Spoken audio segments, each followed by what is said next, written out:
लाए, जल्दी से। पार्वती जी की कथा कहती है कि पार्वती जी ने बाल्यावस्था में, बचपन में ये विचार कर लिया, पार्वती जी ने बचपन में ये जान लिया कि भगवान शंकर को एक लोटा जल चढ़ाना। आप ये ना सोचें कि केवल आप शंकर भगवान को जल चढ़ा रहे हैं। आप ये ना विचार करें कि केवल आप भगवान शिव की भक्ति कर रहे हैं। आप ये विचार ना करें कि केवल आप शंकर को प्राप्त करना चाहते हैं, ना।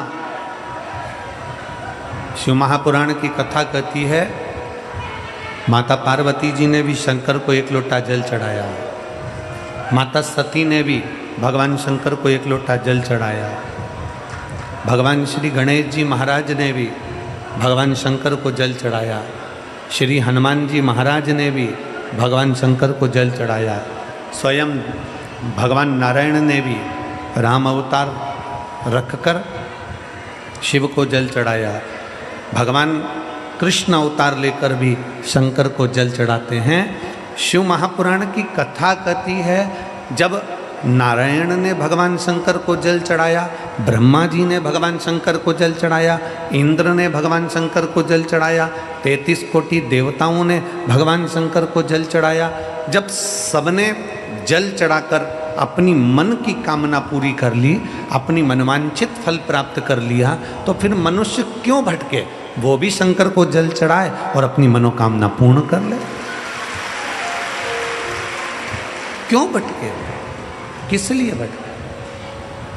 और मैंने तेरे ही भरोसे बाबा, तेरे ही भरोसे हवा बिच उड़ती जावांगी, बाबा डोर हटो छड़ना मैं कटी जावांगी, भोले मैं तेरी पतंग, शंभो मैं तेरी पतंग, हवा बिच उड़ती जावांगी, बाबा डोर हटो छड़ना मैं कटी जावांगी, बाबा मैं तेरी पतंग, शंभो मैं तेरी पतंग। शिव महापुराण की कथा कहती है माता पार्वती जी शंकर जी की आराधना कर रही है,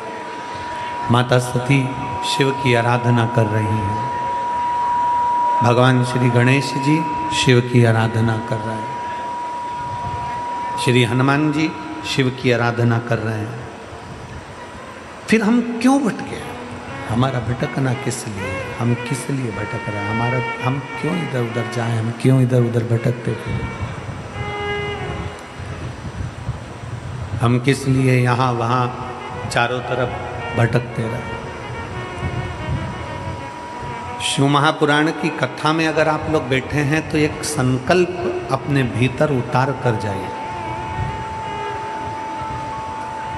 शिव महापुराण की कथा में अगर आप लोग बैठे हैं तो एक संकल्प अपने अंदर उतार कर जाओ कि मैं कहीं प्रपंच में, ढोंग में, दिखावे में, भ्रम में नहीं पड़ूंगा। अगर मेरी जिंदगी में दुख आया, तकलीफ आई, कष्ट आया, तो मैं शंकर के चरणों में जाकर पड़ूंगी, पर ढोंग प्रपंच में नहीं पड़ूंगी।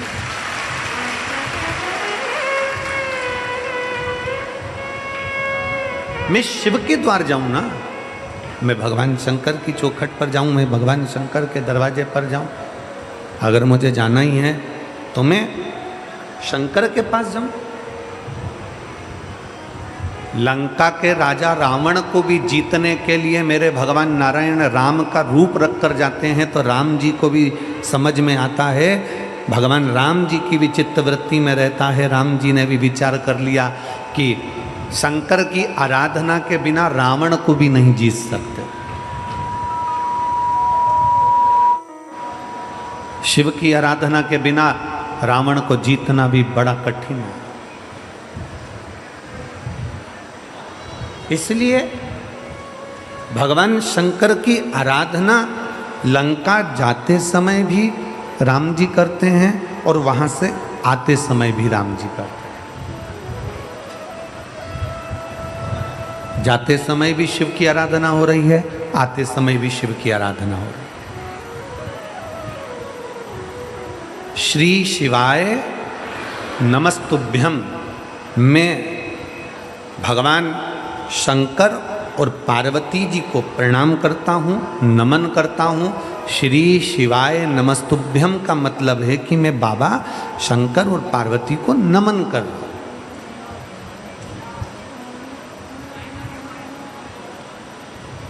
एक पत्र है,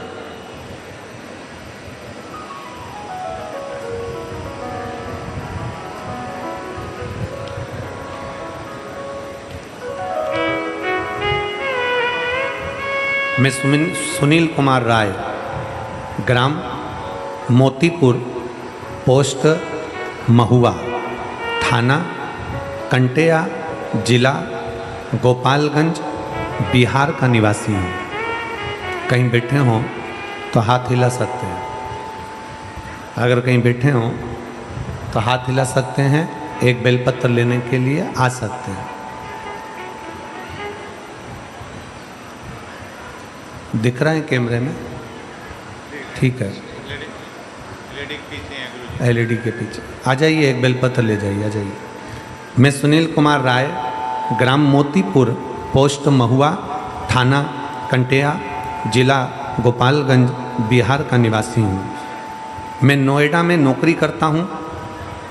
30/5/2024 को 30 तारीख 5वां महीना, अभी 10वां चल रहा है, 5वें महीना 2024 में ड्यूटी पर था। शाम को गांव से फ़ोन आया कि मेरा पुत्र आयुष कुमार राय, जो कि 16 साल का है, रोड एक्सीडेंट हो गया है। मेरे 16 साल का बेटे का रोड एक्सीडेंट हो गया। मेरे परिवार के लोग उसको गोरखपुर उचित हॉस्पिटल में लेकर गए। जांच के डॉक्टर बोले, जांच करने के बाद डॉक्टर ने कह दिया इसको ब्रेन हेमरेज हो गया है। ब्रेन हेमरेज हो गया है, इसका ऑपरेशन करना पड़ेगा। पर डॉक्टर ने ऑपरेशन करने से पहले हमको बता दिया कि ये कोमा में चले जाएगा, या तो इसको कुछ याद नहीं रहेगा, ये उठ पाएगा कि नहीं उठ पाएगा इसकी कोई गारंटी नहीं है। क्योंकि जिसका ब्रेन खोल दिया जाता है फिर वो शुद्ध में नहीं रहता, वो सही नहीं हो पाता, या तो वो पलंग पर ही पड़ा रहता है या फिर वो कोमा में पड़ा रहता है। अगर आप बोलें तो हम ऑपरेशन कराएं। ऐसी सिचुएशन पड़ गई गुरुदेव, बचने की कोई उम्मीद नहीं थी। डॉक्टर ने कह दिया केवल 1% उम्मीद है इसका ऑपरेशन, और ऑपरेशन करने के बाद भी अगर ये बच गया तो बच गया। घर के लोगों ने उसी समय पर हाँ भर दिया और सुबह 5 बजे ऑपरेशन चालू हुआ। सुबह 5 बजे जब ऑपरेशन होना चालू हुआ, ऑपरेशन होने के बाद वो कोमा में चले गया, उसका होश चले गया, उसकी सांसें रुकने लगी। वापिस फ़ोन आया, मैं रास्ते में जा रहा था और फ़ोन आया कि अब ये शरीर काम का नहीं है। मेरे साथ में मेरा एक दोस्त ड्यूटी करता है जिसका नाम अरुण ओझा है। मेरा अरुण ओझा दोस्त ने मुझे कहा कि तू घबरा मती, एक काम कर, मेरी माताजी कथा सुनती है सिहोरवाला महाराज की, वो श्री शिवाय नमस्तुभ्यम मंत्र का वर्णन करता है। एक काम कर, हॉस्पिटल में जो भी हो ना उससे कहो कि बच्चे के कान में श्री शिवाय नमस्तुभ्यम लगा दिया जाए। डॉक्टर ने मना कर दिया कि हम बच्चे के कान के पास किसी को जाने नहीं देंगे, वेंटिलेटर पर पटक दिया। तो भी हाथ पैर जोड़कर डॉक्टर कोई धार्मिक था, उससे कहकर बच्चे के कान में हेडफोन लगाकर श्री शिवाय नमस्तुभ्यम का मंत्र लगा दिया। गुरुदेव, मंत्र लगाने के बाद उसके शरीर में 15 मिनट के अंदर हलचल होना चालू हो गई और बाबा की ऐसी कृपा हुई कि मेरे बाबा ने कृपा करी, शंकर जी के मंदिर का जल लाकर उसके शरीर पर लगाया, एक बेलपत्र उसके पास रखा और श्री शिवाय नमस्तुभ्यम मंत्र के बल पर आज मेरा बेटा ठीक है। मैं बाबा को यहाँ धन्यवाद देने के लिए आया हूँ। शिव तत्व, शंकर ओघड़ी है।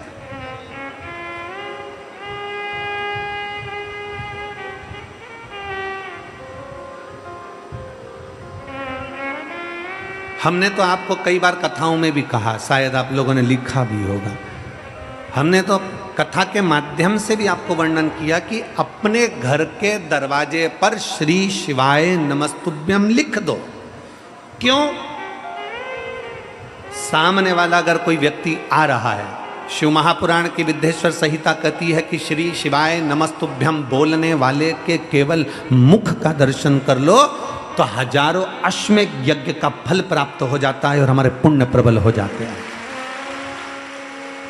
हमने क्यों कहा कि अपने घर के दरवाजे पर श्री शिवाय नमस्तुभ्यम लिखो? क्योंकि जो तुम्हारे दरवाजे पर आएगा, दरवाजा बजाने से पहले, दस्तक देने से पहले, बेल बजाने से पहले वो आपके दरवाजे पर श्री शिवाय नमस्तुभ्यम पड़ेगा। जब उसके मुख से श्री शिवाय नमस्तुभ्यम निकल जाएगा तो आप जब दरवाजा खोलेंगे तो उसके मुख का भी दर्शन करेंगे तो आपका जीवन सार्थक हो जाएगा।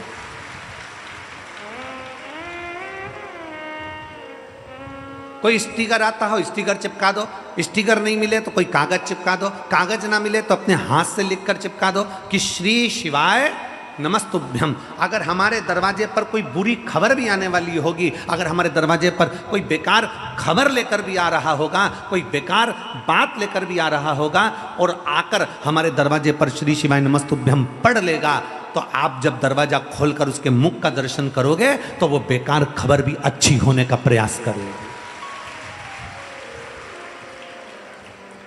श्री शिवाय नमस्तुभ्यम शिव महापुराण की विद्येश्वर संहिता का वो तत्व है जिसको दुनिया के लोग अगर समझ जाएं, कहते हैं दुनिया के लोगों को पहले स्मरण में नहीं था कि पशुपति व्रत क्या है। शिव महापुराण के माध्यम से लोगों ने पशुपति व्रत को जाना, शिव महापुराण के माध्यम से भगवान शंकर की विरल भक्ति को जाना, शिव तत्व को।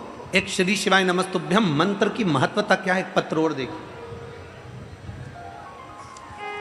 पत्र थोड़ा लंबा है, लगभग 4-5 पेज का है। हम इतना बड़ा तो उसको पढ़ेंगे नहीं, हम पढ़ चुके हैं तो उसको थोड़े माध्यम में आपको समझाने का प्रयास करेंगे।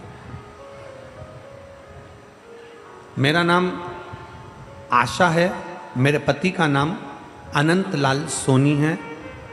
मोबाइल नंबर मेरा ये है। एलईडी पर आप लोग आस्था चैनल पर और जो बड़ी बड़ी एलईडियाँ लगी हैं इस पर इस पत्र को देख सकते हैं। मेरा नाम आशा है, मेरे पति का नाम अनंत लाल सोनी है। मेरा मोबाइल नंबर, ये 2 मोबाइल नंबर उन्होंने लिखे। फरीदाबाद में रहने वाली हूँ, SGM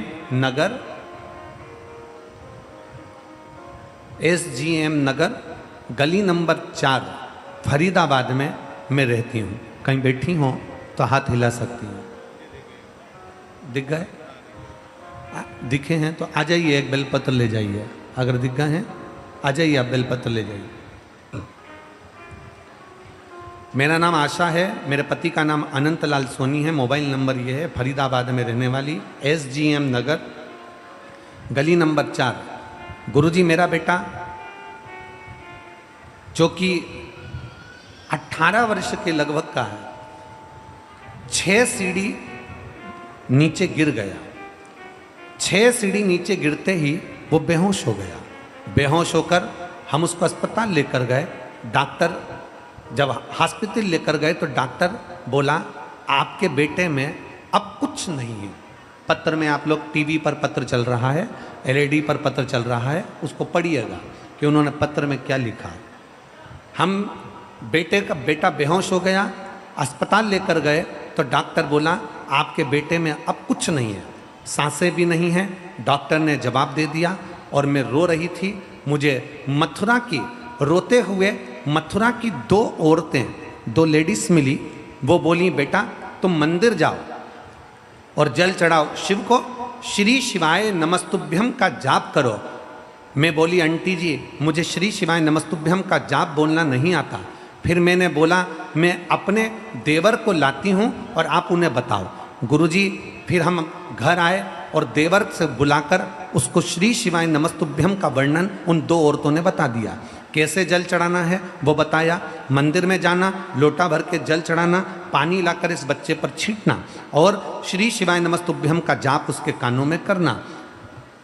बॉडी हॉस्पिटल में ही पड़ी थी और मैं अपने देवर के साथ मंदिर ढूंढ रही थी। मंदिर ढूंढते ढूंढते एक मंदिर मिला जिसमें ताला लगा हुआ था। मंदिर के पुजारी जी ने ताला नहीं खोला। पंडिताइन जी को बोला कि हमारा बहुत बड़ी समस्या है, आप दरवाज़ा खोलो। तब पंडिताइन ने दरवाज़ा खोला, पर पानी चढ़ाकर मैं लेकर आ रही थी तो पानी थोड़ा गिर गया। गिरते से ही पंडिताइन गुस्से में हो गई, उसने टंगल उठाकर, डोलची उठाकर बाहर फेंक दिया। मेरा पूरा पानी चले गया। मैं विनती करी कि मैं पोछा लगा देती हूँ। मंदिर का मैंने पोछा लगाया, फिर पानी चढ़ाया और लिया, और वही पानी लेकर मैं अपने बेटे के पास आ गई। गुरुदेव, बेटे के पास आते आते इतनी देर में बस हॉस्पिटल के दरवाजे पर पहुंची थी, इतनी देर में बेटे की श्वास नलिका में थोड़ी सी श्वास आई और श्वास आने के बाद उसको वेंटिलेटर पर डाल दिया गया। जैसे ही वेंटिलेटर पर डाला, मैं अपने बेटे के शरीर पर पानी को लगा दी। पानी को लगाने के बाद मैंने अपने बेटे के कान में श्री शिवाय नमस्तुभ्यम 1 घंटे तक वेंटिलेटर के पास डॉक्टर के पांव पड़कर बोलती रही। और बाबा की मैं क्या गुणगान करूं गुरुदेव, मेरा 18 साल का बेटा आज बाबा की कृपा से ठीक हो गया और बाबा की कृपा से जीवित हो गया। मैं शिव तत्व को प्रणाम करती हूँ। एक श्री शिवाय नमस्तुभ्यम, वो मंत्र जान लो, वो शब्द जान लो, वो अक्षर जान लो, वो आनंद जान लो जो हमारे जीवन की सार्थकता को सिद्ध कर देगा। दीपावली पर अपने अपने घर की सफाई करो, दीपावली पर अपना दरवाजा साफ करो, दीपावली पर अपने दरवाजे को साफ करो, मना नहीं। पर दीपावली पर एक नियम बनाओ कि मैं अपने दरवाजे पर बंदरवाल लगाऊं ना लगाऊं, मैं अपने दरवाजे पर आम पत्ता लगाऊं ना लगाऊं, मैं अपने दरवाजे पर लाइट लगाऊं ना लगाऊं, पर अपने दरवाजे पर श्री शिवाय नमस्तुभ्यम जरूर लिखूंगी, जिससे मेरे जीवन की सार्थकता सिद्ध हो। आने वाला व्यक्ति क्या लेकर आ रहा है, आने वाला व्यक्ति कौन आ रहा है, आने वाला व्यक्ति किस भाव से आ रहा है, ये समझने के लिए वो क्या खबर ला रहा है, अच्छी है बुरी है, सामने वाला व्यक्ति क्या लेकर आ रहा है, अच्छा है बुरा है, कम से कम वो हमारे दरवाजे पर आकर खड़ा होगा। दरवाजा बंद होगा, जितनी देर खड़ा रहेगा उतनी देर उसके दरवाजे पर श्री शिवाय नमस्तुभ्यम पड़ेगा। जब आप दरवाजा खोलोगे तो उसके मुख का दर्शन करोगे, उसके चेहरे का दर्शन करोगे। अपना स्मरण, अपनी भक्ति, अपना विश्वास शिव के प्रति, भरोसे को बढ़ाओ, विश्वास को बढ़ा लो। और जब भरोसा और विश्वास दोनों बढ़ता है, जब भरोसा और विश्वास दोनों बढ़ता है तो शिव तत्व प्राप्त होता है। शिव तत्व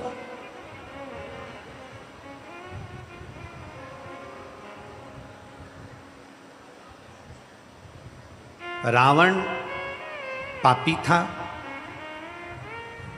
रावण दुराचारी था, रावण अधर्मी था। कल हमने कथा में कहा था, पर रावण गद्दार नहीं था। कल कथा में कहा था। कई लोग हमसे कहते हैं गुरुजी हमने सुना है कि मंगलवार को ये नहीं करना चाहिए, कोई कहता है कि बुधवार को बाल नहीं कटवाना चाहिए, कोई कहता है गुरुवार को ये नहीं करना चाहिए, कोई कहता है शनिवार को ये नहीं करना चाहिए, कोई कहता है शुक्रवार को ये नहीं करना चाहिए, कोई के सोमवार को ये नहीं करना चाहिए। शिव महापुराण की कथा कहती है 7 वार मेरे शंकर के हैं। नक्षत्र शिव ने बनाया, काल शिव ने बनाया, पंचांग शिव ने बनाया, समय शिव ने बनाया, घड़ी शिव ने बनाया। इसलिए उसको महाकाल कहते हैं, क्योंकि उसने काल बनाया, घड़ी बनाई, पल बनाया, नक्षत्र बनाया, सब कुछ उसने बनाया। रविवार उसका है, सोमवार उसका है, मंगलवार उसका है, बुधवार, गुरुवार, शुक्रवार, शनिवार, ये सब वार उसके हैं। शिव महापुराण की कथा कहती है, कोई कहता है कि हमें रविवार को ये नहीं करना, बुधवार को ये नहीं करना, सोमवार को ये नहीं करना, मंगलवार को ये नहीं करना। शिव महापुराण की कथा कहती है 7 वार तुम्हारी मर्जी पड़े वो करो, पर इतना याद रखो कि 7 दिन तुम्हारा मन पड़े वो करो, पर इतना याद रखो कि 7 दिन किसी के दिल को ठेस ना पहुंचे वो कभी ना करो। सब कुछ करो पर किसी का बुरा मत करो। तुम्हारा मन पड़े जो करो 7 दिन, पर किसी का बुरा मत करिए। क्यों? क्योंकि मान लो तुम 7 में एक दिन बाल नहीं कटाओगे तो क्या बहुत बड़े तपस्वी कहला जाओगे? मान लो एक दिन तुमने भोजन नहीं करा तो क्या तपसाधना कहला जाएगी? नहीं। शिव महापुराण की कथा कहती है, कोई कहता है मैं प्याज नहीं खाता, कोई कहता है मैं लहसुन नहीं खाता, कोई कहता है मैं ये नहीं खाता, कोई कहता है मैं वो नहीं खाता। निवेदन है, तुम कुछ खा रहे हो ना खा रहे हो उससे मतलब नहीं है, बस इतना याद रखो कि किसी का दिल मत दुखाओ और किसी का हराम का धन मत खा जाओ, बस इतना याद रखो। आप किसी का धन ना खाइए, आप किसी की प्रॉपर्टी ना खाइए, आप किसी का पैसा ना खाइए, आप किसी का वैभव ना खाइए। वो धन कैसे निकलता है, किस रूप में निकलता है, हम पहले भी कथा में कहे हैं। दो भाई थे, दो भाई सगे दो भाई।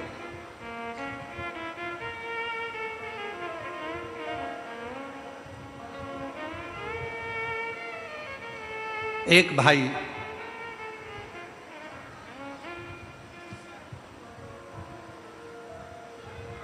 कुंवारा था, एक की शादी हो गई थी, घर में पत्नी थी, छोटा भाई था। भाई को एक बीमारी लग गई और भाई को बीमारी लगी और बीमारी लगने के बाद भाई उसके ऊपर खर्चा करने लगा, खर्चा करने लगा।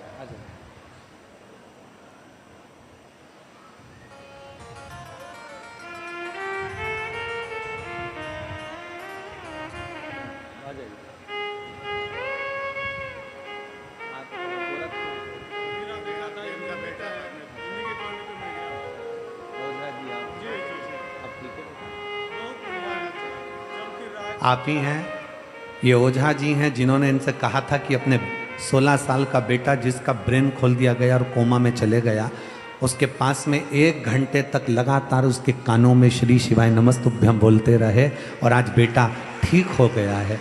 ये बेटा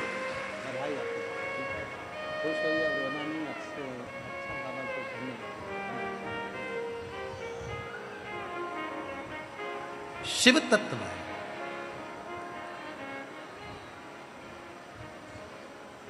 ओघड़ी है। शिव भक्ति कर रही है। 2 भाई, छोटे भाई के शरीर में रोग हो गया, रोग होने के बाद छोटा भाई धीरे धीरे बीमार पड़ता डॉक्टरों को दिखाया, दवाइयां दिलाई, औषधि दिलाई, सब कुछ करा। आखिरी में छोटा भाई ठीक नहीं हुआ, पैसे पे पैसा लग रहा था, धन पर धन लग रहा था। धर्म पत्नी ने अपने पति से कहा, सुनो तुम्हारे भाई पर लगभग लाखों रुपए खर्च हो गए पर तुम्हारा भाई ठीक नहीं होता, तो मेरा निवेदन है डॉक्टर से मिल लो और डॉक्टर से मिलकर एक काम करो कि तुम्हारे भाई को धीरे धीरे कर कोई ऐसी दवाई दे दो जिससे तुम्हारा भाई, क्योंकि अब चल सकता नहीं, पड़ा रहता है, पलंग पर है, उसका जीवन बेकार हो गया, तो उससे तो उसके प्राण छूट जाए तो अच्छा। डॉक्टर से मिलो जाके।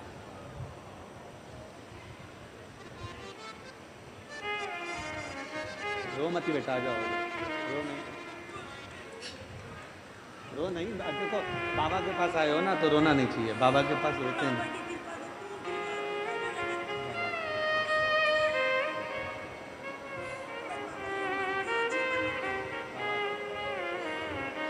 कह रही हैं, मैंने पत्र में लिखा, एक बार तो प्राण छूट चुके थे, दूसरी बार ठीक हो गया, कुछ दिन बाद वापिस कोमा में चले गया, फिर वापिस मंदिर जाना चालू करा, तीसरी बार फिर कोमा में चले गया और बाबा की कृपा से अब बेटा पूर्ण तरह से ठीक होकर बाबा के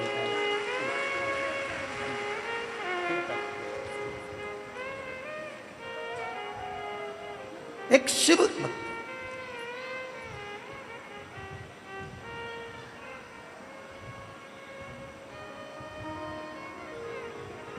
बड़े भाई की पत्नी ने कहा कि अब इनका शरीर, तुम्हारे छोटे भाई का शरीर साथ नहीं दे रहा, डॉक्टर से मिलो और कोई ऐसी दवाई ले लो जिससे स्लो पॉइजन जैसा दे देकर, अगर अपन पॉइजन देकर मारेंगे तो लोग कहेंगे कि बताओ भाई को मार दिया। कोई दवाई ऐसी दे दी जाए जो धीरे धीरे तुम्हारा छोटा भाई, अब शरीर में कब तक पैसा लगाओगे, वो शरीर काम का नहीं है। बड़े भाई ने कहा ठीक है, डॉक्टर से जाकर मिले, डॉक्टर ने एक दवाई दे दी, 2 बूंद ये दवाई देते रहना, किसी को मालूम ना पड़े, और वो मरीज गया। डॉक्टर कभी ऐसी दवाई नहीं देता कि किसी के प्राण छूटे। ये बड़ा भाई डॉक्टर के पास नहीं गया था, ये बड़ा भाई किसी हाकिम के पास पहुंच गया, किसी अन्य के पास पहुंच गया और थोड़ा धन देकर उसी को डॉक्टर बनाकर उसी से धन देकर दवाई लेकर आ गया। डॉक्टर कभी बुरा नहीं करता। हमने पहले भी कहा कि डॉक्टर शिव का एक रूप होता है। ये दवाई लाया, दवाई लाकर अपनी पत्नी को दी, पत्नी दो दो बूंद डालती जाए, देती जाए, धीरे धीरे धीरे धीरे भाई मर गया। मर गया, प्रॉपर्टी पूरी हो गई, अपनी जमीन जायदाद अपनी हो गई, समय बीत गया। बड़े भाई के घर में औलाद नहीं थी। जैसे ही छोटा भाई मरा, उसके 1 साल बाद छोटे भाई मरने के बाद में भाई की पत्नी को औलाद हो गई। औलाद हो गई। समय आया, समय आने पर बच्चा बड़ा हुआ, बड़ा होकर बच्चा और बड़ा हुआ, बड़ा होने के बाद में फिर उस बच्चे का विवाह हुआ। विवाह होने के बाद उसकी भी पत्नी आ गई। पत्नी आने के बाद फिर उसकी तबीयत उस बच्चे की खराब हुई। बच्चे की तबीयत खराब हुई तो बाप को मालूम पड़ा कि असाध्य रोग हो गया है, जो रोग समाप्त नहीं हो रहा। बाप अपने उस बेटे के पास में बैठा था, बहू रो रही थी, माँ रो रही थी और बेटे के पास रोता रोता रोता रोता आंख से आंसू ढाल रहा, आंख से आंसू निकल रहे। भगवान तूने क्या कर दिया, मेरे बेटे को कौन सा रोग दे दिया, मेरे बेटे को कितनी बड़ी तकलीफ दे दी, भगवान तूने क्या कर दिया। अंतिम क्षण था, रो रहा था, तड़प रहा था। पूरा घर बिक गया, जमीन बिक गई, जायदाद बिक गई, बेटे को सही कराने में सारी जमीन जायदाद बिक गई, पूरा धन चले गया। तब बाप रोते रोते बोला, बेटा न अब तो कुछ भी नहीं बचा, तेरी माँ के जेवर तक चले गए, सब कुछ चले गया, अब तेरी पत्नी के तन के जेवर भी चले गए, पर तू ठीक नहीं हो पा रहा। बेटा तुझे क्या हो गया, कौन क्या कर गया, समझ में नहीं आता। तब आखिरी में शिथिल सा बेटा पलंग से उठकर बोला, भैया मैंने अपने हिस्से की प्रॉपर्टी पूरी अपने ऊपर खर्च करवा ली।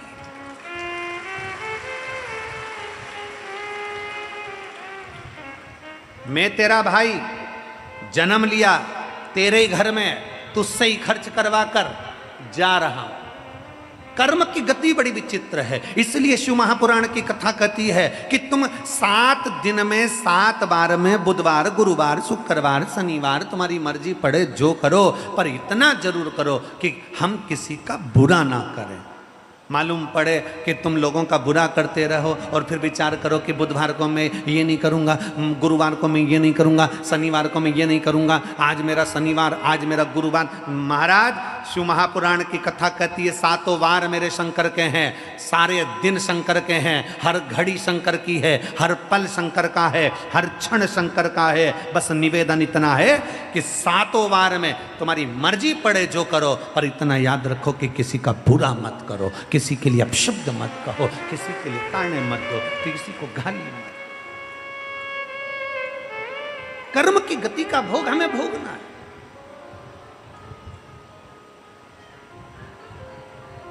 कोई दूसरा कर्म गति का भोग भोगता ही नहीं है।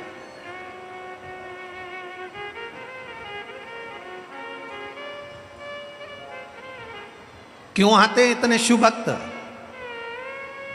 लाखों की संख्या में आप लोग आए हो, लाखों की संख्या में आप लोग आए हो और पूरी रात से आ रहे हो। पंडाल में जगह नहीं, धूप में बैठे हुए हो। किसी के पास छाता है, किसी के पास नहीं है, परंतु आप अपनी दरी बिछाकर रात भर बाबा का कीर्तन कर कर भोलेनाथ का नाम जप करते हुए पूरी रात से बैठे हो, एक जैसे इंतजार कर रहे हो। शिव पुराण चालू होगी, भगवान शंकर की कथा प्रारंभ होगी। क्या है शिव पुराण में? भगवान शंकर के सामने ईश्वर जी गोरा जी बनकर शिव पार्वती जब आकर बैठे, गणा और गौर बनकर शंकर पार्वती जब कथा सुनने के लिए बैठे, शंकर भगवान की कथा स्वयं शंकर सुनते हैं। शंकर पार्वती जब कथा सुनने के लिए बैठे, उस समय पर वहीं पर उसी जगह पर भगवान शंकर ने तुमरुका जी से पूछा, ए तुमरुकेश्वर, ए तुमरुका, बताओ इस शिव महापुराण के पंडाल का ऐसा क्या महत्व है कि दुनिया के लोग शिव पुराण की कथा में जाकर बैठते हैं? उसका सार तत्व क्या है? तुमरुका जी ने भगवान शंकर की साक्षी में, ईश्वर जी और गोरा जी की साक्षी में, गणा और गौर की साक्षी में कह दिया कि ये 24,000 श्लोक की शिव महापुराण की कथा साधारण नहीं है। जिस पंडाल में, जिस भूमि पर, जिस जगह पर यह कथा होती है, वहां 33 कोटि देवी देवता 24 घंटे खड़े रहकर कथा का रसपान ग्रहण करते। ये 24,000 श्लोक की शिव महापुराण की कथा 24 घंटे देवताओं को खड़ा रखकर भगवान शंकर की विरल कथा का रसपान करते हैं। किसका मंगल बेकार, किसका शनि बेकार, किसका गुरु बेकार, किसका बृहस्पति बेकार, किसका शुक्र बेकार, किसका राहु बेकार, किसका केतु बेकार, किसके घर में वास्तु दोष, किसी के घर में काल सर्प दोष, किसी के घर में पितृदोष। शिव महापुराण की कथा कहती है, जब वो कथा सुनकर उठकर अपने घर के लिए जाता है, उसके शरीर से उसी जगह की मिट्टी। पुलिस इंस्पेक्टर की पोस्ट से रिटायर हुए हैं। मेरे पति को 2/5/2024 में हार्ट की परेशानी हो गई थी। गुरुदेव 4 बार डॉक्टर को दिखाया तो कहा कि इनका हार्ट काम नहीं कर रहा। हार्ट ने काम करना बंद कर दिया। बहुत बड़ी प्रॉब्लम सामने खड़ी हो गई गुरुदेव। पति को परेशान देखकर हम पूरा घर परेशान हो जाता। अब करे तो करे क्या गुरुदेव? किसी काम करने वाली महिला ने कहा कि जीजी टीवी खोलो, टीवी में सीहोर वाला महाराज कथा कर रहा होगा, आप अंकल से कहो वो कथा सुनेंगे। टीवी खोली, उस समय आपकी कथा 1 बजे से 4 बजे तक आ रही थी। वो कथा का रसपान करना प्रारंभ करा।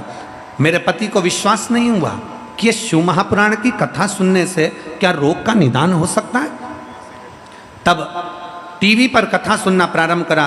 उसी दिन मेरे पति ने कथा सुनते से कहा कि तू जा और जाकर 1 लोटा जल ये सीहोर वाले महाराज के कहने पर चढ़ाना प्रारंभ कर।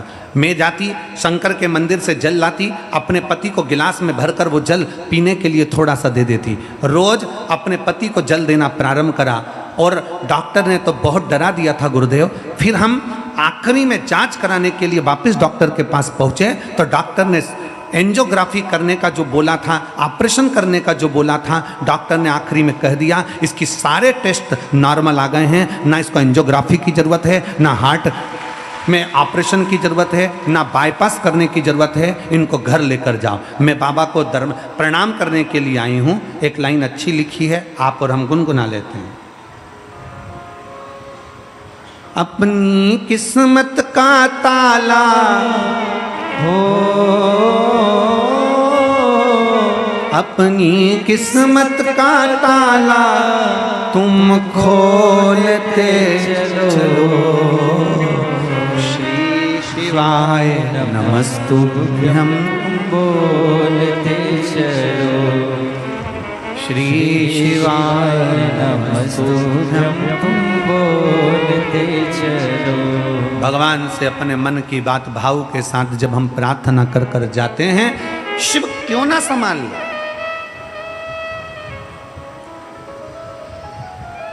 शंकर क्यों ना करुणा कर दे।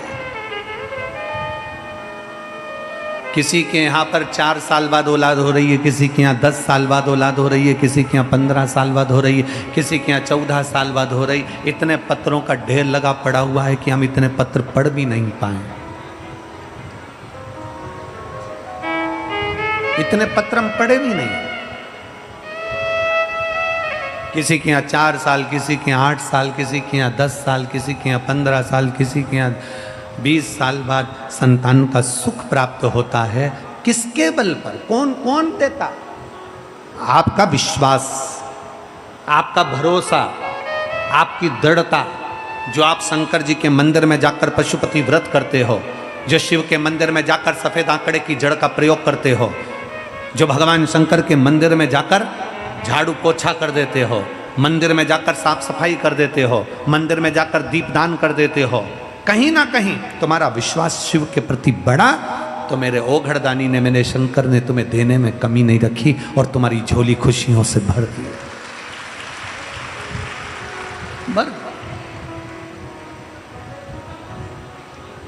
प्रतिदिन अच्छा सोचो, अच्छा विचारो, अच्छा करने का प्रयास करो।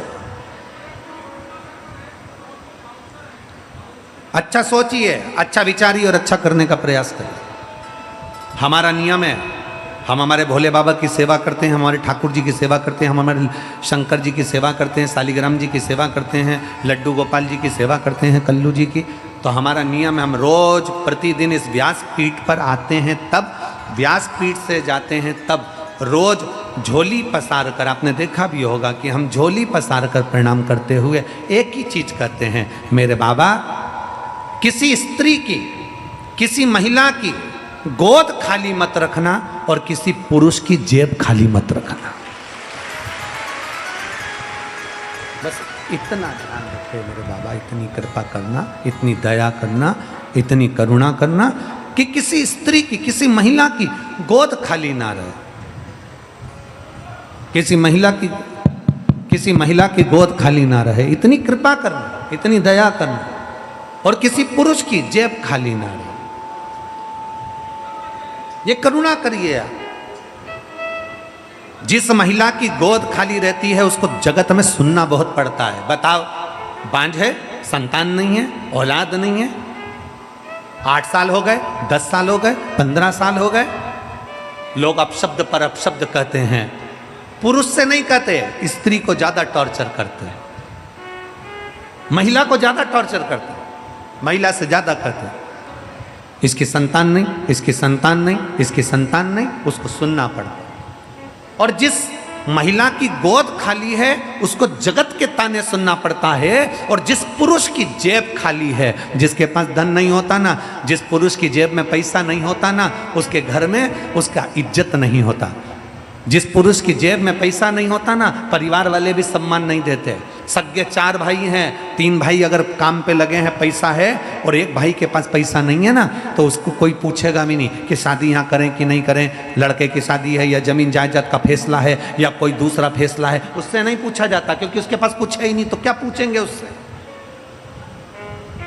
जिस पुरुष की जेब खाली रहती है, अगर दोस्तों के साथ बैठा है तो भी हंसी उड़ाई जाती है, रिश्तेदारों में जाता है तो हंसी उड़ाई जाती है, ससुराल जाता है तो हंसी उड़ाई जाती है, संबंधियों के जाता है तो हंसी उड़ाई जाती है। इसलिए मेरे भोले बाबा, किसी स्त्री की, किसी नारी की गोद खाली ना रहे और किसी पुरुष की जेब खाली ना रहे। ये जिंदगी का एक सुख है, ये जीवन का एक आनंद है। शंभु शंभु शंभु शंभु। किसी स्त्री की गोद खाली ना रहे और किसी पुरुष की जेब खाली ना रहे, वो भरी। शंकर बाबा के मंदिर, मेरे शिव के शिवालय में, मेरे शंकर का देवालय, मेरा शिव का शिवालय जीवन में खुशियां देने वाला है, खुशियां, आनंद देने वाला है, सुख देने वाला है।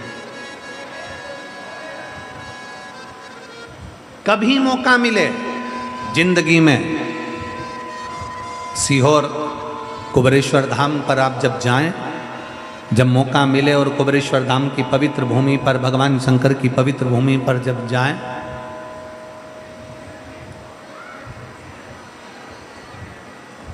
भगवान शिव की चौखट पर जब जाएं, साउंड वालों की भी आदत होती है, अच्छा साउंड चलता रहेगा तो उसमें उंगली कर देते हैं कि गड़बड़ कर दो, मान।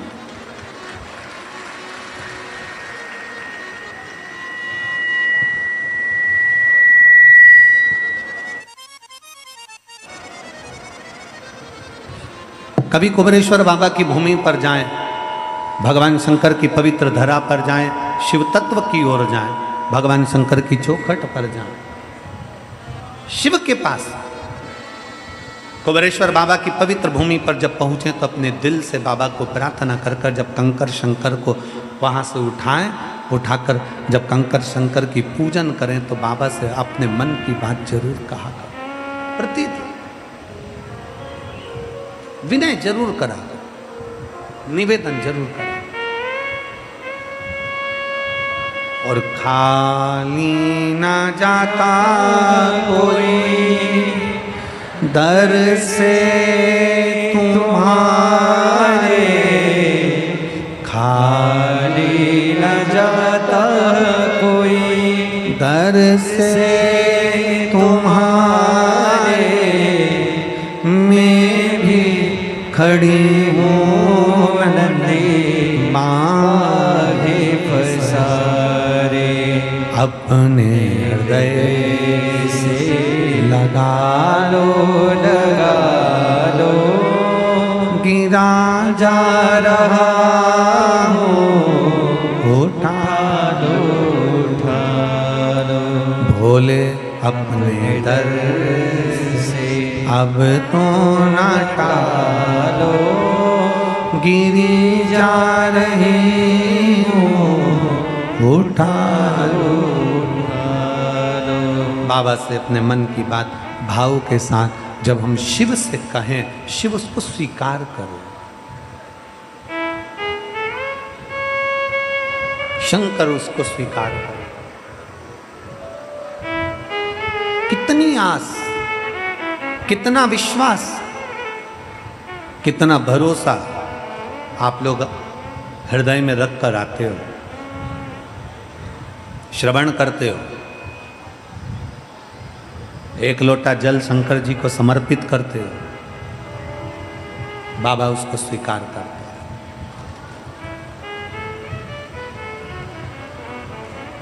कल किसी एक बहन ने एक पत्र में लिखा, शिव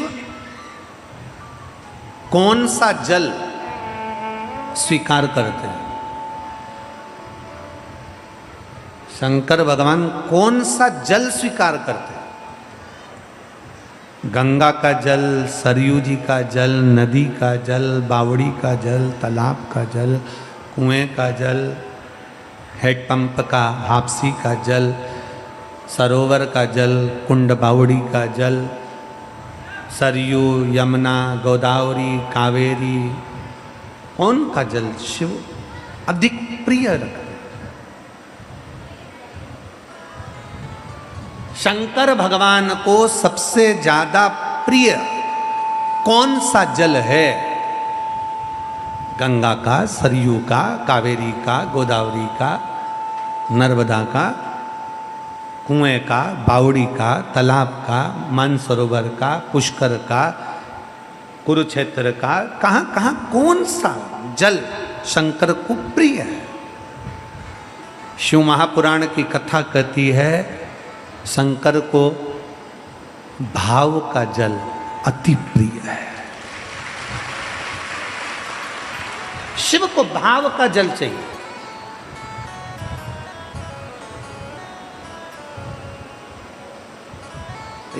एक लाइन पहले आप लोग भजन में गुनगुनाते थे, भगत के बस में है भगवान, भगत के वश में है भगवान, भगत बिना ये कुछ भी नहीं है, भगत बिना ये कुछ भी नहीं है, और भगत हैं की जान, भगत के वश में है भगवान। फिर आगे उसमें कहा, भाव बिना ये कुछ भी नहीं है, भाव बिना ये कुछ भी नहीं है, और भाव से रीझे शाम भगत के वश में है भगवान, भगत के वश में है भगवान। भगवान को केवल तुम्हारा भाव चाहिए, भगवान को तुम्हारी निर्मल भक्ति चाहिए, भगवान को तुम्हारा विश्वास चाहिए, भगवान को तुम्हारा नूतन हृदय चाहिए, शुद्ध भाव चाहिए। भगवान बिना भाव के कभी रीझता नहीं है। गंगा के घाट पर पहुंच गए और गंगा का जल लेकर भी आ गए और तुम्हारा भाव शुद्ध नहीं है तो गंगा का जल क्या करेगा? बोलो बोलो, जम के बोलो जरा सा। गंगा का जल कुछ करेगा फिर? सरयू जी का जल ले भी आए और तुम्हारा भाव नहीं है तो सरयू का जल क्या करेगा? मन चंगा तो कठोते में गंगा।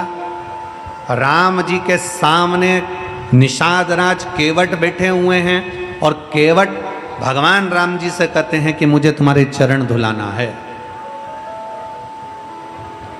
केवट कह रहे हैं कि मुझे आपके चरण पखारना है।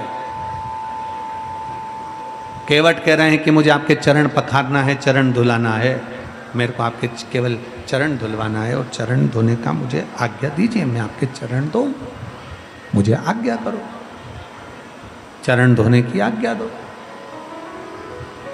राम जी ने निषाद राज से कहा, केवट से कहा, एक केवट सामने गंगा जी का जल है, चल मैं तेरे साथ चलता हूं, गंगा जल में जाकर खड़ा हो जाता हूं, तू वहां धो लेना, चरण धुल जाए। इतने में केवट बोला नहीं नहीं नहीं नहीं, हमें गंगा जी के जल से धोना ही नहीं है, हमें गंगा के जल से नहीं धोना।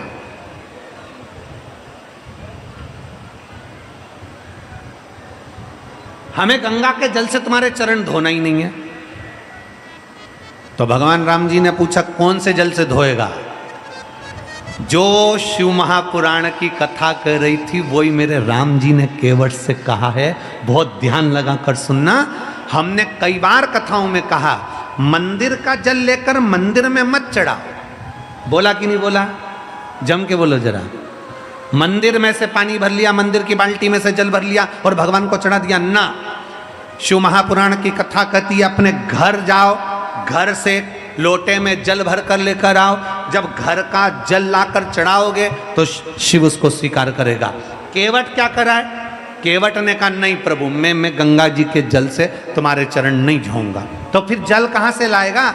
इतने में केवट कहता है मैं जल अपने घर से लेकर आऊंगा, अपने घर से। तो राम जी केवट पर हंसकर बोले तेरे घर में जो जल है वो कहां का है? केवट बोला ये गंगा जी का ही है। हे गंगा जी का ही।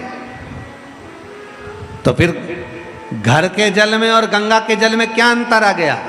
केवट कहता है ये तो गंगा अविरल बह रही है, धोए तो कोई धो ले, पर घर जाऊंगा, घर जाकर अपने हंडे में से, मटके में से, अपने मटके में से, अपने हंडे में से, वो मेरे घर का हंडा मटका है, उसमें से मैं जब जल भर कर लेकर आऊंगा तब मैं आपके चरण पखारूंगा तो वो जल साधारण नहीं होगा, गंगा के जल से भी प्रबल हो जाएगा। जिसने रामचरितमानस सुनी है, जिसने रामायण पढ़ी है, केवट अपने घर गया, घर जाकर अपनी पत्नी को आवाज लगाया, कठोता कहाँ है? कठोता जानते हो? जम के तो बोलो जरा, जानते हो? कठोता मतलब आटा उसनने का बर्तन, पात। हमारे यहाँ सीहोर में उसको परात कहते हैं। अब तुम्हारे उत्तर प्रदेश में क्या कहते हैं हमको नहीं, परात कहते हैं। उसी को कठोता कहते थे। उस पहले काय के परात चलती थी, अभी तो स्टील की, तांबे की, पीतल की परात चलती है, पहले चलती थी लकड़ी की और पत्थर की परात। केवट गया घर, घर जाकर केवट ने आवाज लगाई,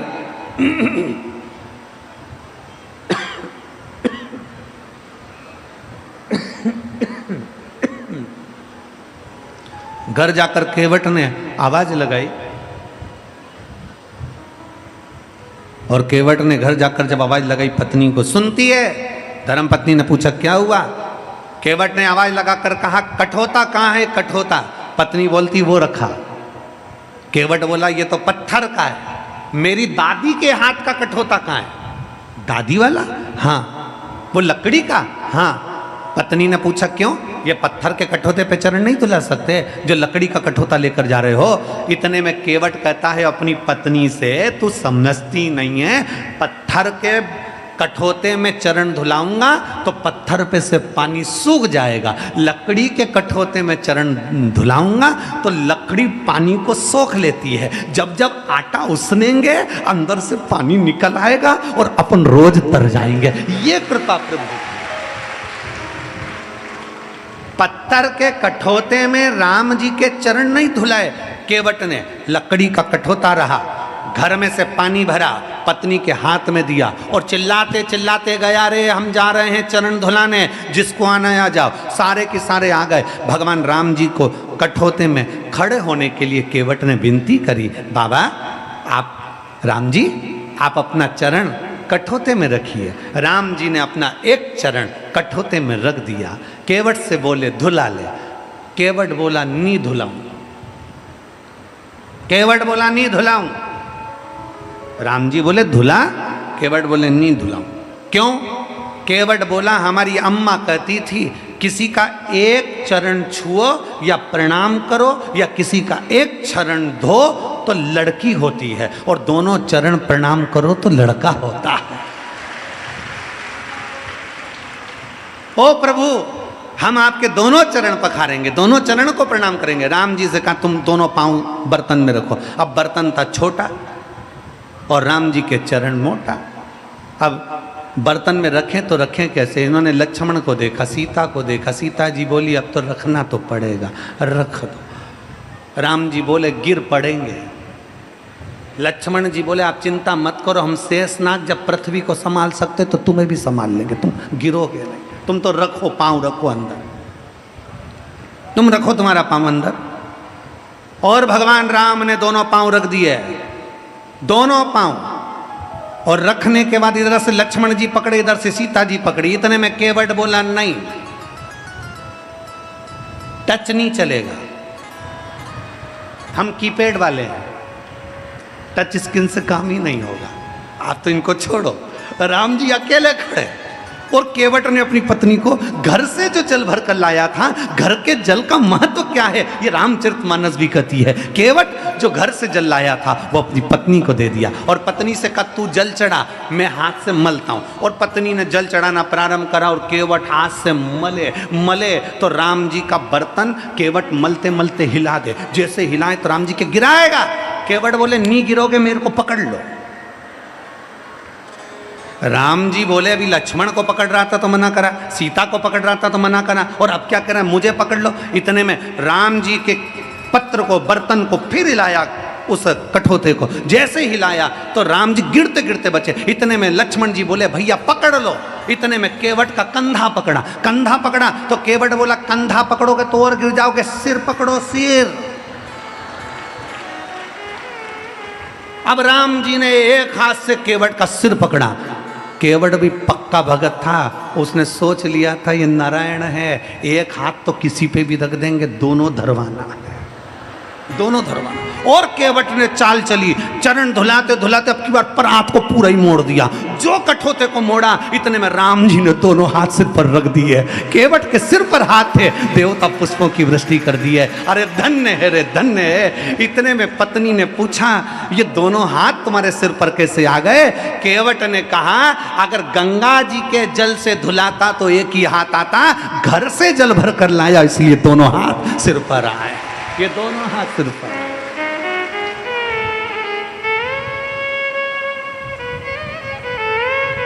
आप लोग अपने अपने घर से जल ले जाती हो मंदिर? जम के बोलो जरा, मंदिर का जल तो नहीं लेती हो? अगर मंदिर का जल ले होगी तो 1 रुपया जमा करना है दान पेटी में, क्योंकि पंडित जी ने पानी भर के रखा, मोटर चली, लाइट का सबका मिला के 1 रुपया दान पेटी में डालो, तब मंदिर का पानी लो। उससे अच्छा अपन अपने घर से लेकर जाएंगे। जैसे केवट घर से भर कर लाया, मन चंगा तो कठोते में।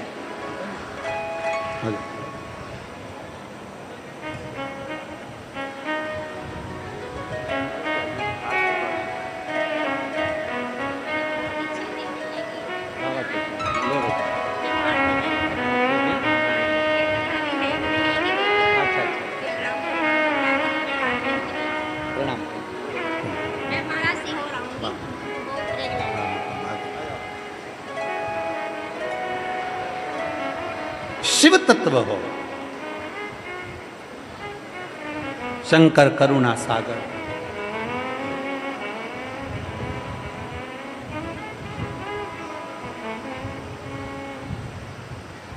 और जब शिव के लिए लोग कहते हैं कौन सा जल श्रेष्ठ है महाराज। एक महिला ने पत्र में लिखा था कल, गंगा का, यमुना का, सरयू का, कावेरी का, नर्मदा का, बावड़ी का, तालाब का, समुद्र का, कुंड का, सरोवर का, हेडपंप का, कौन सा जल श्रेष्ठ है? कौन सा जल श्रेष्ठ है? जम के बोलो जरा। भाव का जल, जो तुम हृदय से चढ़ा दो, तुम्हारे दिल से। जिस दिन तुम्हारा मन प्रसन्न होकर तुम भाव से अपने घर का जल भरकर जब बाबा के यहाँ चले जाओ, बाबा उस जल को स्वीकार कर लेता है।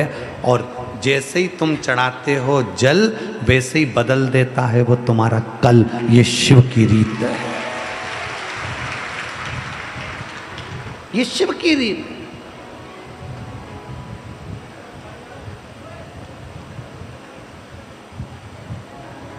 शंकर खाली नहीं छोड़ते।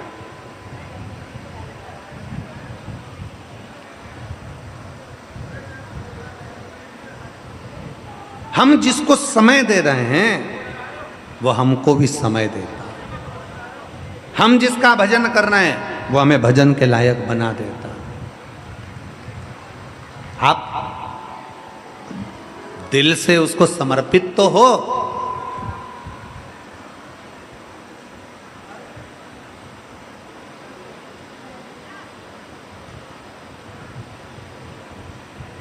संसार में तुम्हारे जाने पर लोग स्टेटस पर, व्हाट्सएप पर मिस यू लिखने वाले ढेर मिलेंगे, ढेर। हमारा निवेदन है इस व्यासपीठ के माध्यम से, हापुड़ की इस पवित्र भूमि से, किसी के जाने पर मिस यू लिखने से अच्छा है उसके होने पर लिख दो विथ यू मैं तेरे साथ हूं।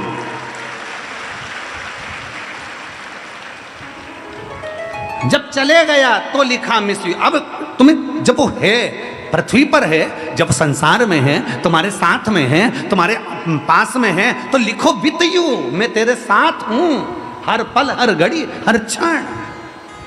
और मेरा भोले बाबा मृत्यु लोक का देवता है। ब्रह्मा ब्रह्म लोक में रहते हैं, भगवान विष्णु बैकुंठ लोक में रहते हैं, इंद्र इंद्र लोक में रहते हैं, गरुण वरुण अपने अपने लोक में रहते हैं, पितर पितर लोक में रहते हैं, देवता अपने लोक में रहते हैं। मेरा शंकर भगवान इसी मृत्यु लोक में रहता है, इसी पृथ्वी पर रहता है। इसलिए वो मिस यू नहीं विथ यू है, वो तुम्हारे साथ में है।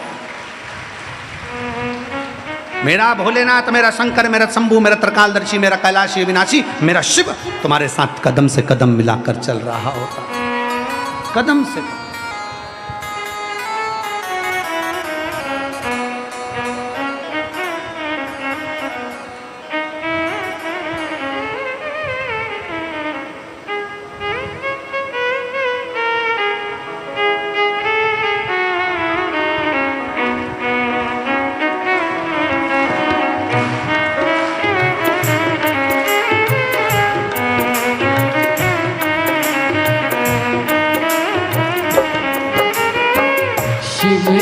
शरण में आ जाओ,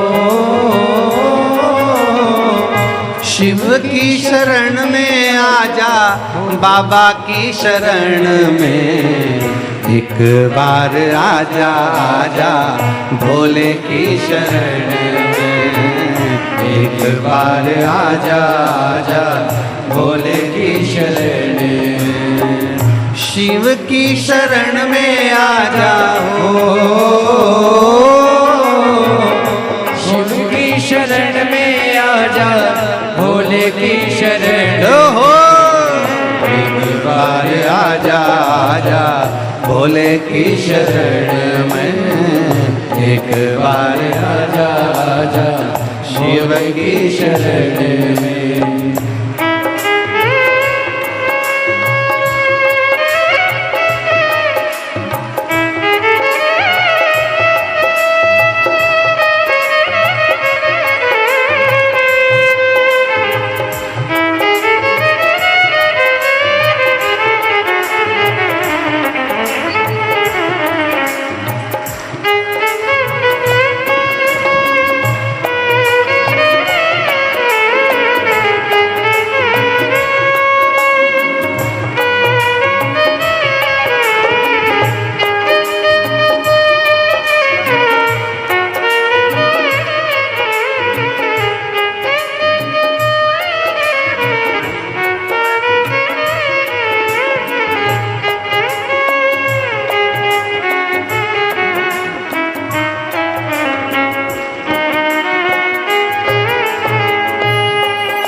चंद्रशेखर भोले त्रिपुरारी है। चंद्रमौली चंद्रशेखर भोले त्रिपुरारी है। चंद्रमौली चंद्रशेखर भोले त्रिपुरारी है। चंद्रमौली चंद्रशेखर भोले त्रिपुरारी है। गले मुंड माल राजे कल्प त्रिशूलधारी है। गले मुंड माल राजे कर में त्रिशूलधारी है। नंदी पे सवार ऐसे हो,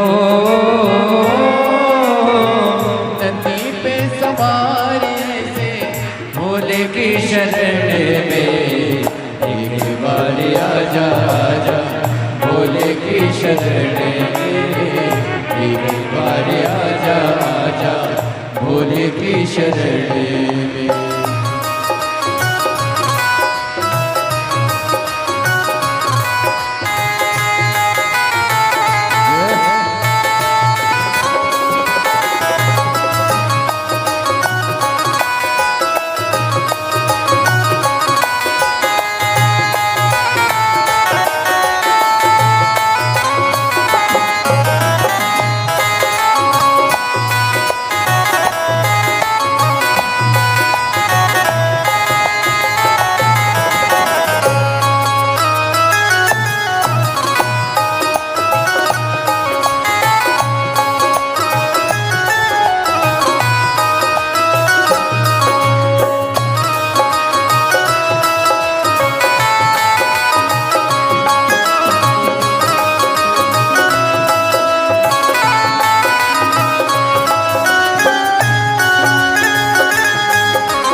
संत और फकीर सब है भोले की शरण में।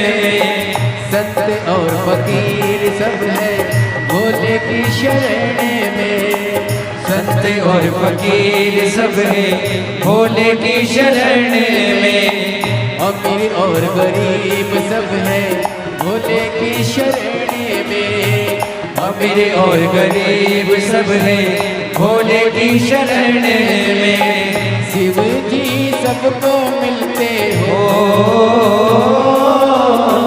शिव जी सबको मिलते ध्यान शरण में। एक बार आजा आजा भोले की शरण में। एक बार आजा आजा भोले की शरण में। शिव की शरण में आजा हो, शिव की शरण में आजा भोले की शरण में।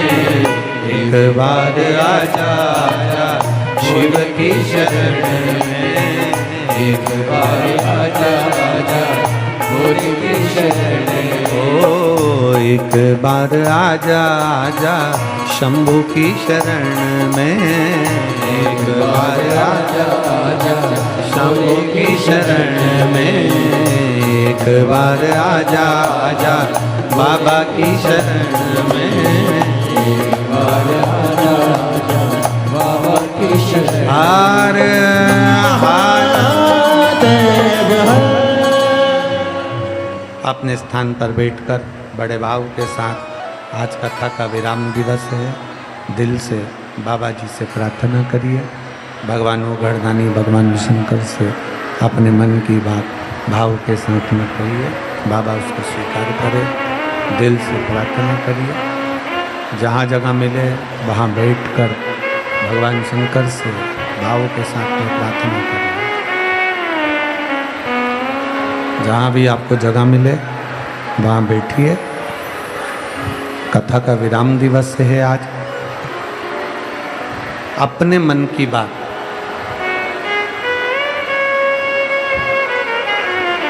बाबा से दिल से कहिए, और कहने के साथ में ये भी कहिएगा कि बाबा ऐसी कृपा कर कि अगली कथा में मेरा भी पत्र व्यासपीठ पर जाए, ऐसी करुणा।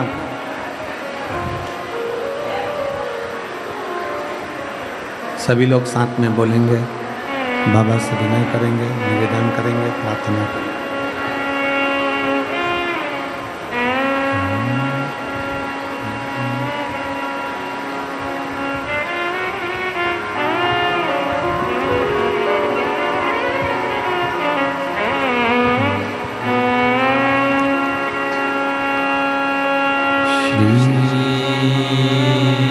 शिवाय नमस्तुभ्यं। श्री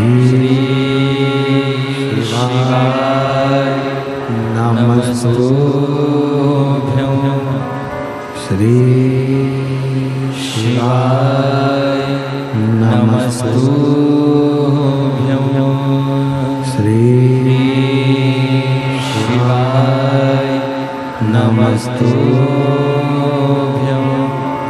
श्री शिवाय नमस्तुभ्यं। भोला सब दुख काटो हमारा, ओ भोला सब दुख काटो हमारा। शिव शंकर जपो तेरी माला, भोले बाबा जपो तेरी माला। भोला सब दुख काटो हमारा, ओ भोला सब दुख काटो हमारा। वेश है मंगल मंगलकारी,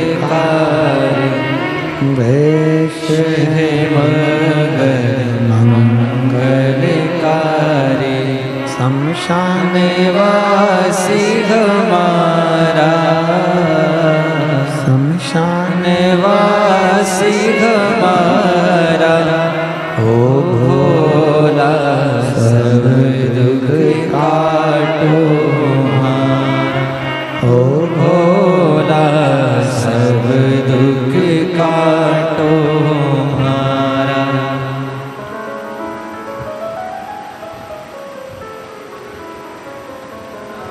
भगवान देवाधिदेव महादेव भगवान शिव की कथा कर रही है।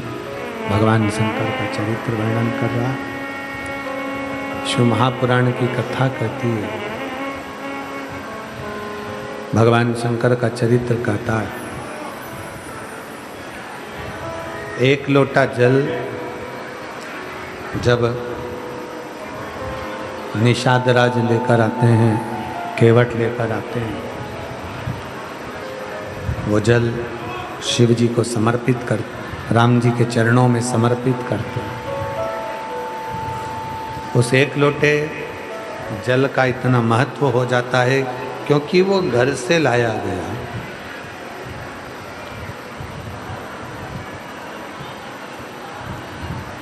फिर निवेदन है, घर का भोजन,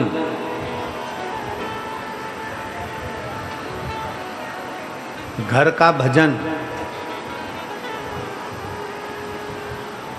ये दोनों साधारण नहीं है। ये दोनों साधारण नहीं है।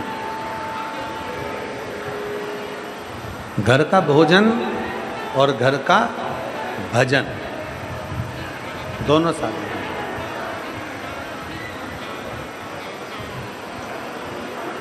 अपने घर में जो मिले, अपने घर में जो प्राप्त हो जाए, 2 रोटी हो, 2.5 रोटी हो, 1 रोटी हो, 3 रोटी हो, 4 रोटी हो, जो अपने घर का मिल जाए वो होना चाहिए।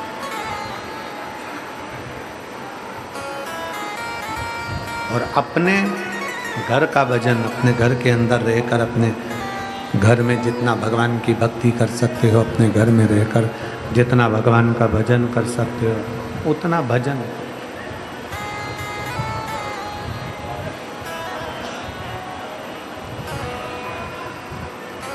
तीर्थ में जाकर बैठ जाना या कहीं और पहुंचकर भगवान की भक्ति करना, उससे श्रेष्ठ है अपने घर के अंदर रहकर। बेस ज़्यादा है या कोई प्रॉब्लम हो रहा है? क्लियर आवाज़ ही नहीं आ रही है।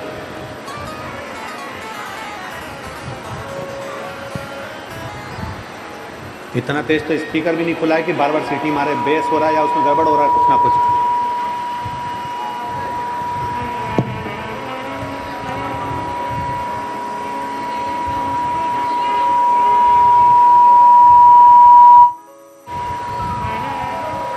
घर का भजन या घर का भजन और घर का भोजन, ये दोनों श्रेष्ठता, दोनों श्रेष्ठ।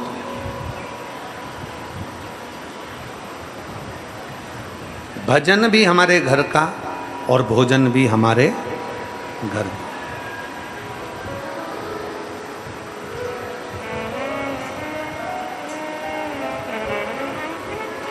जब हम भोजन करने के लिए अपने घर में बैठते हैं, जब हम भोजन करने के लिए अपने घर में रहते हैं, पूरा परिवार एक जगह पर एकत्रित होता है। पूरे परिवार के साथ मिलकर जब हम भोजन ग्रहण करते हैं, एकत्रित होकर जब हम भोजन करते हैं, तो अपने मन में जो होता है, अपने भीतर की जो बातें होती हैं, हम सामने प्रकट करते हैं। अपने भीतर की बात सामने प्रकट कर रहे हैं। घर में रहकर जब हम भजन कर रहे होते हैं, घर में रहकर जब भगवान की भक्ति कर रहे होते हैं, घर में रहकर जब हम अविदल भक्ति को धारण कर रहे होते हैं, घर में रहकर जब हम भगवान की भक्ति में डूबे हुए होते हैं, तब हमें कहीं जाने की जरूरत नहीं पड़ती। सारे तीर्थ, सारे धाम, सारी नदियाँ, सारे तीर्थ जब जिस जगह पर बैठकर हम भगवान का भजन कर रहे होते हैं, उस जगह पर आकर विराजमान हो जाते हैं। उस जगह पर आपको कहीं नहीं जाना। हमने पहले भी कथा में कहा, फिर कहते हैं, संत बनना सरल है, साधु बनना सरल है, तपस्वी बनना सरल है, तीर्थ पर जाकर बैठ जाना सरल है, सन्यासी बन जाना सरल है, अपना घर छोड़ देना सरल है, किसी गंगा यमुना के तट पर जाकर बैठ जाना सरल है, मठ मंदिर आदि का निर्माण स्मरण पर अपने शिव महापुराण की कथा कहती है कि तीर्थ, कहीं किसी मठ में जाकर बैठ गए, मंदिर में जाकर बैठ गए, कहीं तीर्थ में जाकर बैठ गए, कहीं जाकर बैठ गए, ये तुम घर छोड़कर जहां जाकर बैठ जाओगी, ये सब सरल है। पर दुनिया का सबसे बड़ा कठिन काम है अपने गृहस्थाश्रम में रहना, घर में रहकर भगवान का भजन करना, यह कठिन।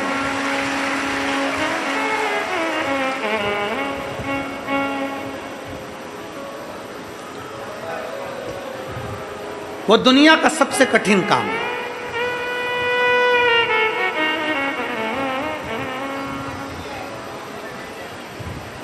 घर में रहकर भगवान का भजन होना। बेटे की तबीयत खराब हो रही है, बहू को कुछ हो रहा है, पति को कुछ हो रहा है, पत्नी को कुछ हो रहा है, दादा को कुछ हो रहा है, दादी को कुछ हो रहा है, घर में आवक कम हो रही है, जावक ज़्यादा हो रही है, कहीं कुछ प्रॉब्लम हो रहा है, कहीं पड़ोसी परेशान कर रहे हैं, कहीं रिश्तेदार परेशान कर रहे हैं, उस बीच में भगवान की भक्ति करो तो, उस बीच में परमात्मा की भक्ति करो तो सर, कितना कठिन है।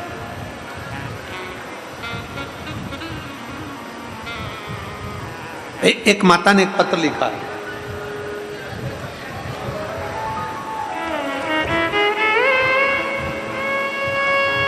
आरती सिंह, मैं गाजियाबाद कोट गांव की रहने वाली हूँ, कहीं बैठी हो तो हाथ हिला सकती हैं, अगर कहीं बैठी हो तो हाथ हिला सकती हैं, बेलपत्र लेने के लिए आ सकती हैं। मेरा नाम आरती सिंह है, मैं गाजियाबाद कोट गांव की रहने वाली हूँ।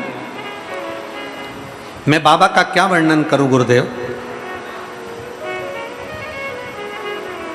3 साल पहले बाबा की कृपा से कथा से जुड़ी हूं, संतान नहीं थी, 17 साल हो गए थे मेरे यहाँ औलाद नहीं थी, और 17 साल तक जब मेरे घर में औलाद नहीं हुई, आज से 2.5 वर्ष पहले मेरे बाबा ने ऐसी कृपा कर दी गुरुदेव, 17 साल तक जब संतान नहीं हुई, आपकी कथा 2.5 साल पहले टीवी पर श्रवण करी 3 साल पहले, और बाबा से जो मांगा मेरे बाबा ने दे दिया।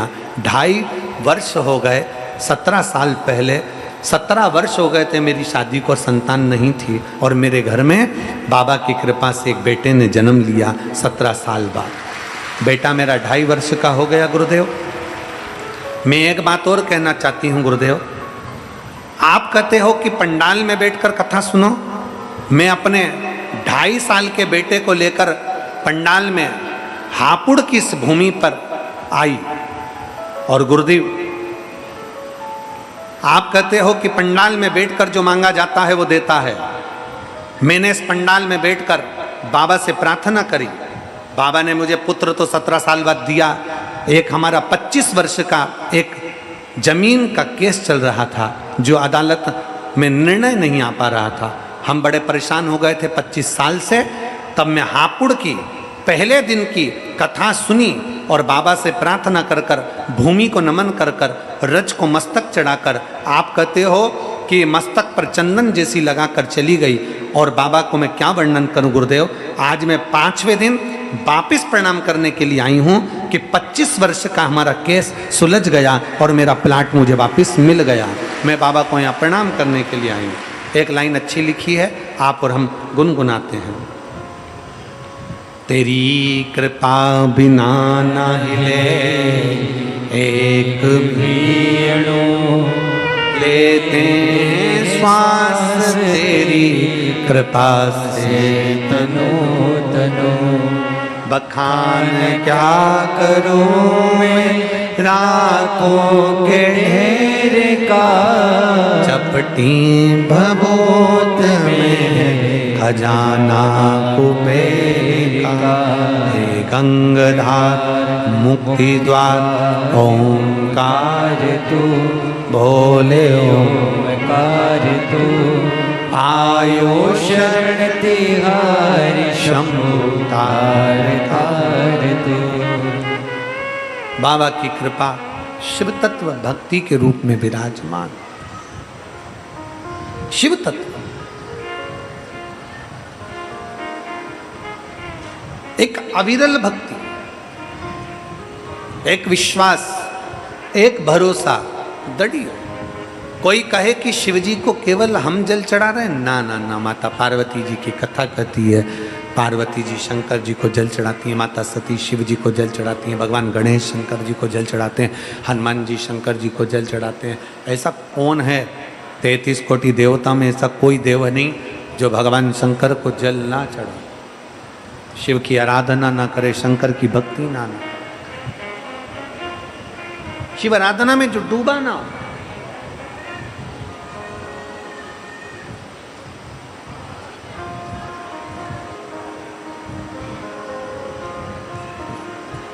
शिव तत्व में जो डूबा ना, शंकर की विरल भक्ति में जो डूबा, कितना देता है वो, कितना प्रदान करता है वो। शिव महापुराण की कथा कहती है, जीव जीवित है, संसार में है, संसार सागर में है। दुनिया के लोग अगर तुमसे कहें कि शंकर भगवान तो बहुत दूर हैं, शिवजी तो बहुत दूर हैं, शंकर भगवान, सबको कह देना भगवान नारायण बैकुंठ में है, ब्रह्मा ब्रह्मलोक में है, केवल मृत्यु लोक का देव है, देव अधिदेव महादेव है। शंकर भगवान से जो हम कहेंगे, शिव से जो हम कहेंगे, शंकर की भक्ति में जो हम कहेंगे, वो शिव हमें स्वीकार,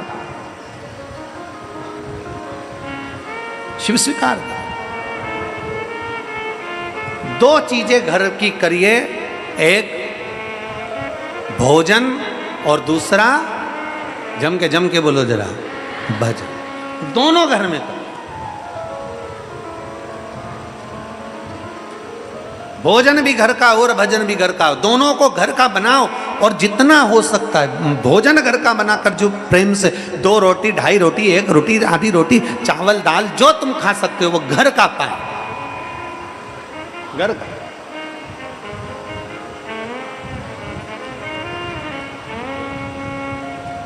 और भजन भी घर का हो। तुम्हारे घर में बैठकर जो भगवान की अविरल भक्ति को धारण कर सकते हो, घर में बैठकर जो भगवान की भजन को कर सकते हो, उसको उतना करिए, उतना।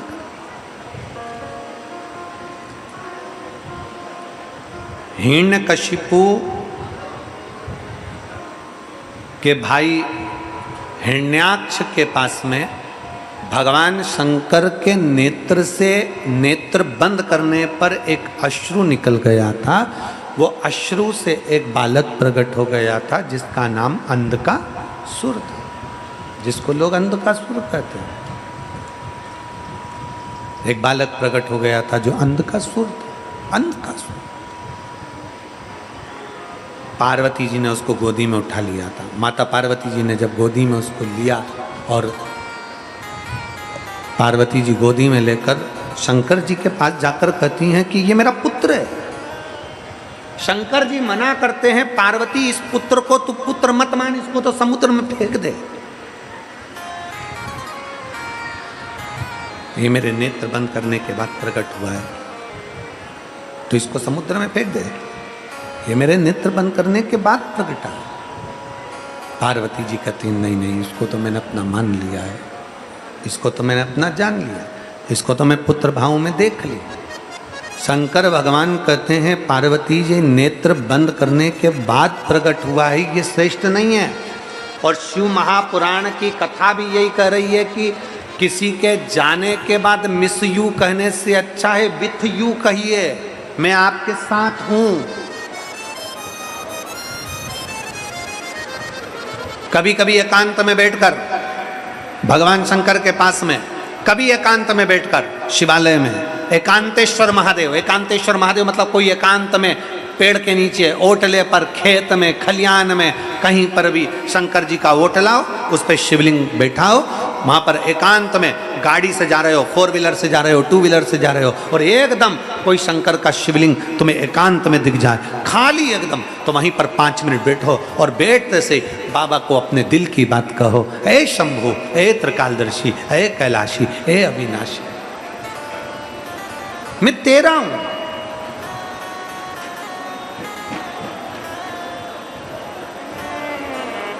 हे ओघड़दानी, मैं तुम्हारा हूं।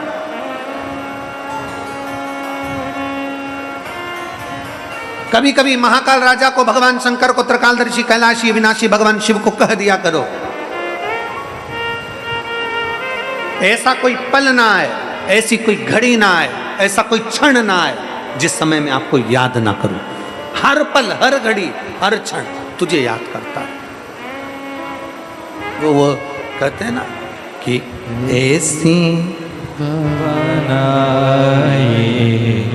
आए ना ऐसी शाम, ऐसी सुबह ना आए, ना आए ऐसी शाम, जिस दिन जुबा पे मेरे, जिस दिन जुबा पे मेरे आए ना शिव का नाम, ऐसी सुभाना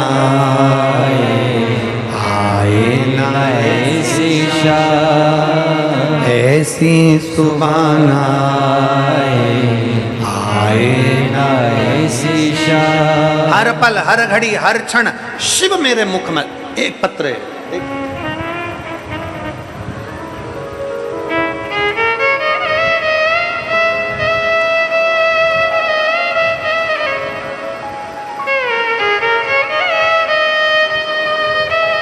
मैं प्रियंका शर्मा, पत्नी अमित शर्मा,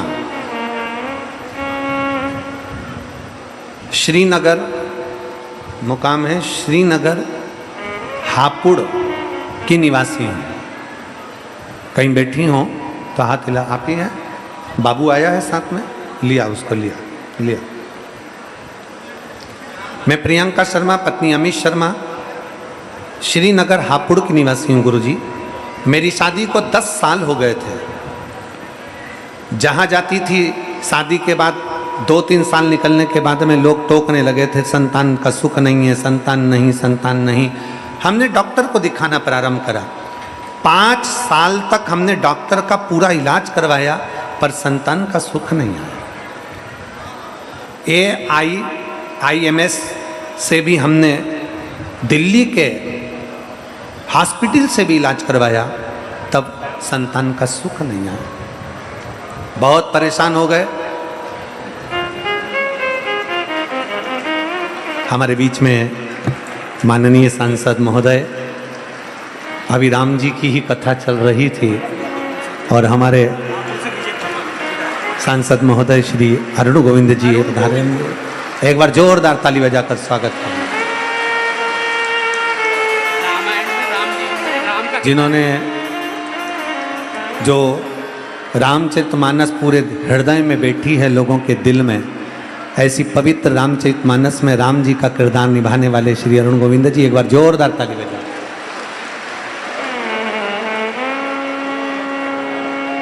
कैसे हैं?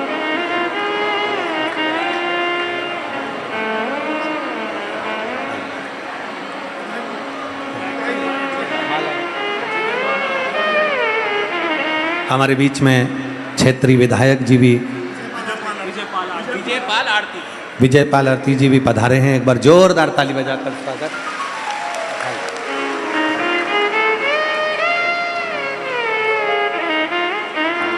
एक बार जोरदार ताली बजाकर माननीय सांसद जी का, माननीय विधायक जी का जोरदार ताली बजाकर स्वागत, वंदन, अभिनंदन, जो इस पवित्र शिव महापुराण की कथा में पधारे।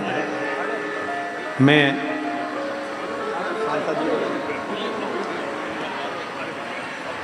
दो शब्द मैं माननीय सांसद महोदय जी से निवेदन करूंगा। माननीय अरुण गोविंद जी से, सांसद जी से निवेदन करूंगा कि 2 शब्द वो अपने अवश्य कहें। आप लोग बैठ जाइए, बैठ जाओ। 2 शब्द में माननीय अरुण गोविंद जी से, सांसद जी से कहूंगा कि अपने 2 शब्द वो अवश्य कहें। जय श्री राम, जय जय श्री राम।